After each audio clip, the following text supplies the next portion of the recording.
Bonjour, c'est Madame Ardin. J'espère que vous allez bien et que vous êtes prêts à travailler.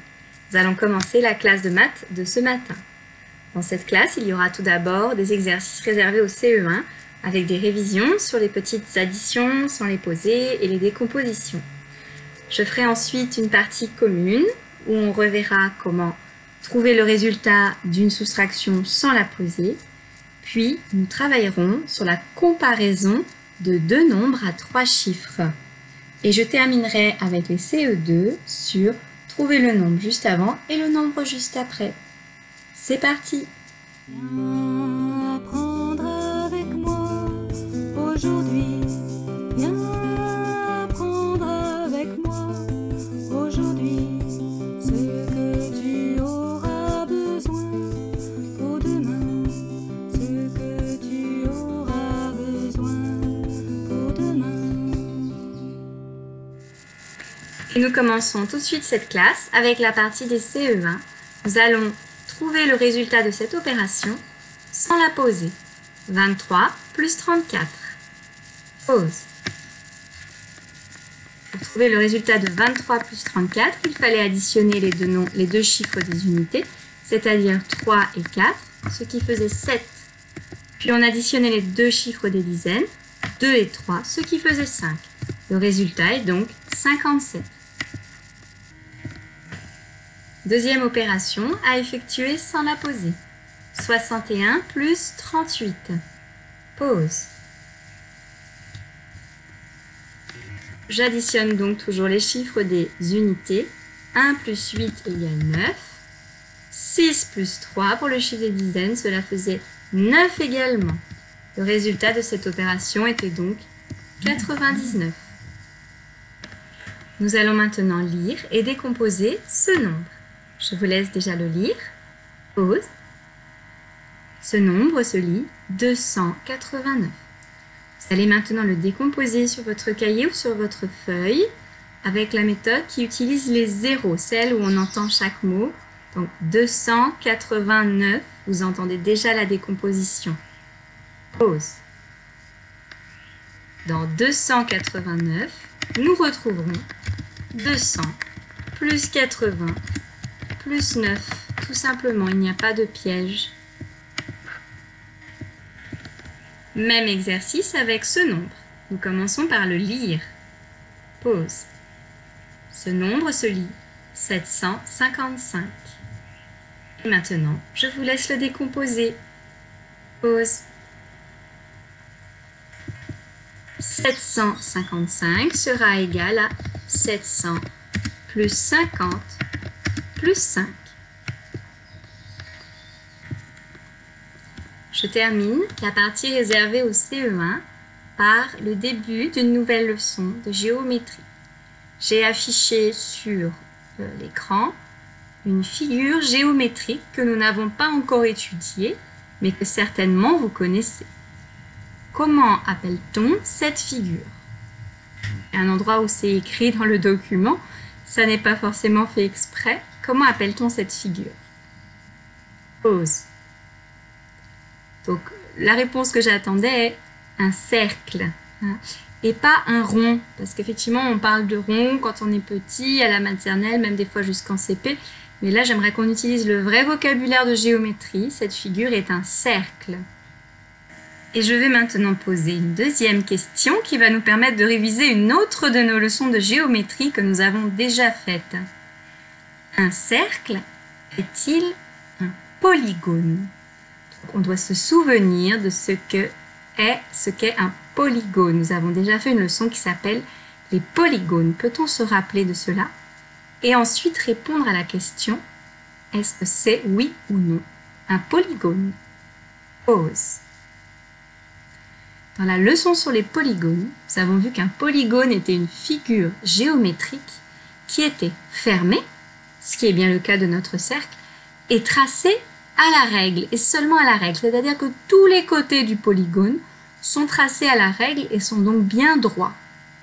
Est-ce le cas pour ce cercle? Non. Le cercle est une figure fermée, mais ce n'est pas un polygone, car je ne peux pas tracer ses côtés à la règle. D'ailleurs, le cercle n'a qu'un seul côté, qui fait tout le tour. C'est comme pour celui de ma caméra, c'est un cercle également. Et donc, ce n'est pas un polygone. Le cercle est une figure géométrique un peu à part. On ne peut pas le tracer à la règle. Nous verrons dans peu de temps que nous allons devoir utiliser un outil particulier qui s'appelle le compas pour tracer le cercle. On retiendra déjà tout cela pour lundi. Cette figure s'appelle un cercle. Ce n'est pas un polygone. Je ne peux pas la tracer à la règle. Et je vais devoir la tracer avec un compas. À partir de maintenant, la classe est pour tout le monde. Donc les CE2 peuvent commencer à ce moment-là. Nous allons commencer par une révision. Petite soustraction à effectuer sans les poser. Et nous commençons par 67 moins 15. Pause. Pour effectuer 67 moins 15, je commence par soustraire les chiffres des unités. 7 moins 5, il reste 2. 6 moins 1, il reste 5. Le résultat de cette opération était donc 52. Deuxième petite opération à effectuer, 89 moins 48. Pause. Pour effectuer 89 moins 48, je vais faire 9 moins 8. Je me rends compte qu'il y a un écart entre les deux nombres, donc cela fera 1. Puis je fais 8 moins 4. 4 est la moitié de 8, donc il reste la moitié. Il va rester 4 également. Le résultat de cette opération était donc de 41. Sur le tableau, j'ai écrit deux nombres à 3 chiffres. Je vais dans un premier temps vous demander de les lire. Pause. Ces deux nombres se lisent 175 et 237. Et l'exercice d'aujourd'hui va consister à trouver quel est le plus grand de ces deux nombres. On se souvient, quand on travaille sur plus grand et plus petit en mathématiques, on utilise deux symboles qui ressemblent à des bouches qui s'ouvre d'un côté ou de l'autre. La bouche s'ouvre toujours du côté du plus grand nombre. Donc, si le premier nombre est le plus grand, je vais ouvrir la bouche dans ce sens-là. Si c'est le deuxième nombre qui est le plus grand, je vais l'ouvrir de l'autre côté. Allons-y.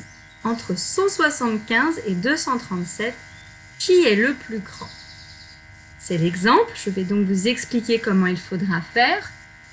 Je regarde le chiffre des centaines, car une centaine, c'est 100 unités.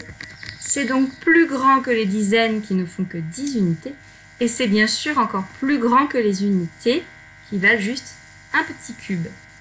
Donc, qu'est-ce que je dois regarder en premier quand j'ai des nombres à 3 chiffres? Le chiffre des centaines. C'est lui qui va d'abord décider qui est le plus grand. Je vois que dans 175, j'ai une centaine, alors que dans 237, j'en ai 2. Donc, le nombre le plus grand, c'est celui qui a 2 centaines. 237 est plus grand que 175. Je vais donc ouvrir la bouche du côté de 237. Même exercice avec ces deux nombres. 715 et 324. Pause.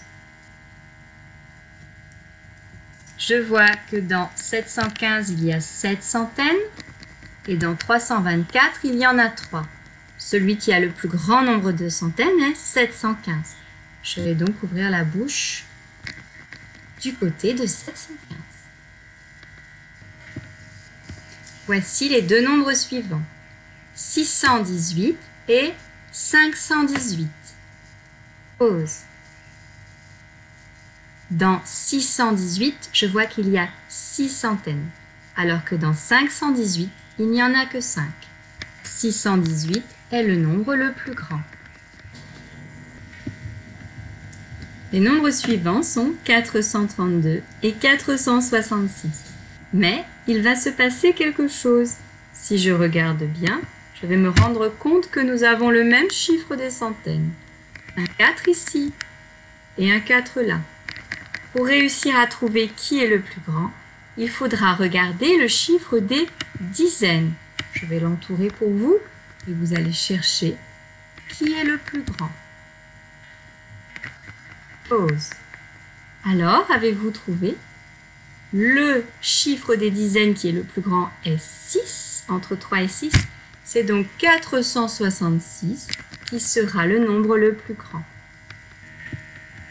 Nous terminons l'exercice avec 513 et 523. Donc regardez bien, de nouveau le chiffre des centaines est identique.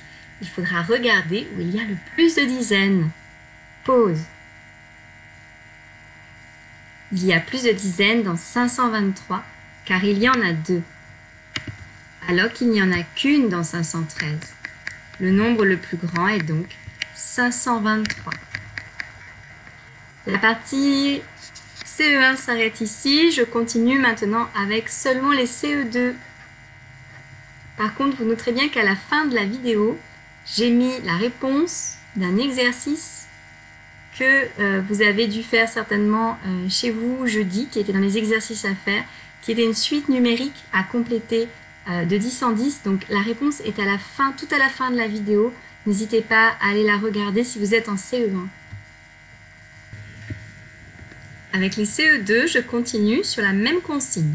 Je cherche quel est le nombre le plus grand entre 715 et 175. Pause.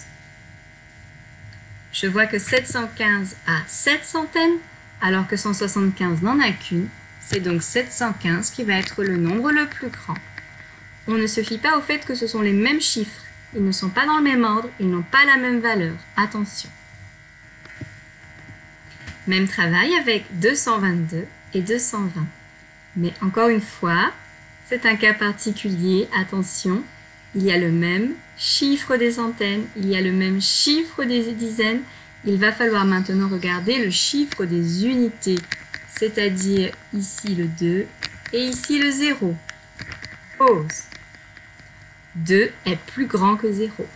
Donc 222 sera plus grand que 220. Même exercice avec 806 et 608. Pause. Il y a 8 centaines dans le premier nombre et 6 seulement dans le deuxième. Donc 806 sera plus grand que 608.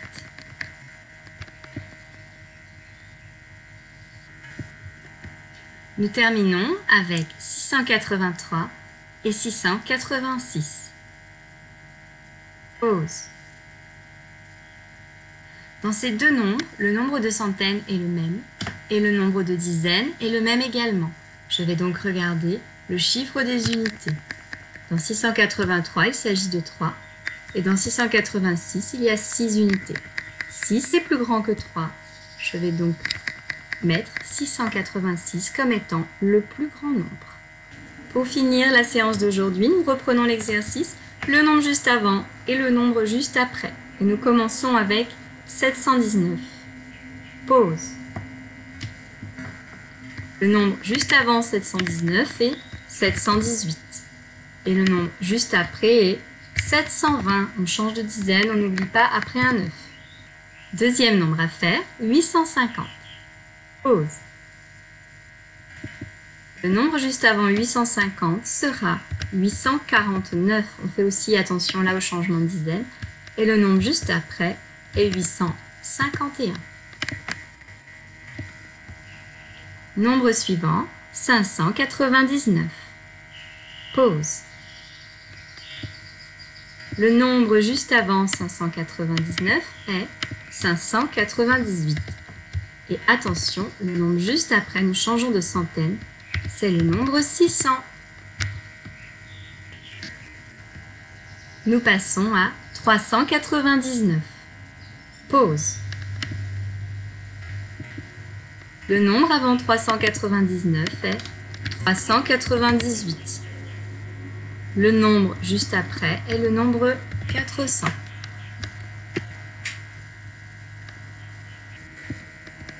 Je cherche maintenant le nombre juste avant et le nombre juste après, 700. Pause. Le nombre juste avant 700, il faut aller le chercher dans la centaine d'avant, c'est 699. Et le nombre juste après est 701. Pour finir, nous cherchons le nombre juste avant et juste après 900. Pause. Le nombre juste avant 900 est 899 et le nombre juste après est 901. Voilà, c'est tout pour aujourd'hui.